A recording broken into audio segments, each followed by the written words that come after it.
To talk about something that's been weighing on my mind, and it's about the wealth gap and how it deeply affects people in Kenya.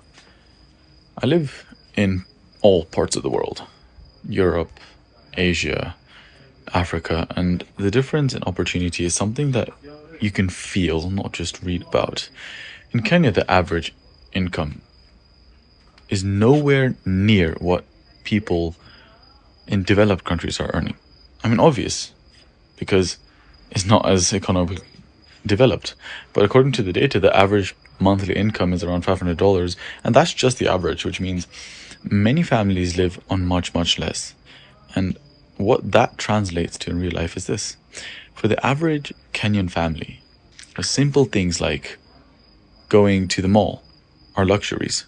Eating out once in a while, buying something without calculating every cent, those experiences are rare. And now compare that to countries like Germany or the US or Japan. Teenagers can get part-time jobs. They earn some money while studying. In a year or two, they save thousands of dollars. And with that money, they can start a small business. They've got capital, they can invest, they can learn skills, they can fail safely and always try again. And that early access to opportunity changes everything.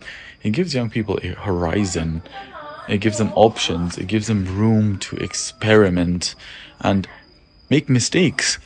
But here in Kenya, from what I've seen, not just from data, that opportunity barely exists. You don't see many teenagers working, not because they're lazy, but because the system doesn't offer them places to work. And that's what hurts the most. There is so much talent. There are so many young people with so much hunger to get successful here. Athletes, creators, entrepreneurs, people with insane amount of potential. But talent alone is not enough when opportunity is missing. And this isn't about complaining, and it's not about comparing lifestyles. It's about acknowledging reality, the world we live in today. And when people say anyone can make it work if they work hard enough, they forget how much environment actually matters. Hard work looks very different when survival is the priority. And that's how most people are living here. And that's why, of course, I try to help where I can. But the gap is so big, and it's bigger than one person.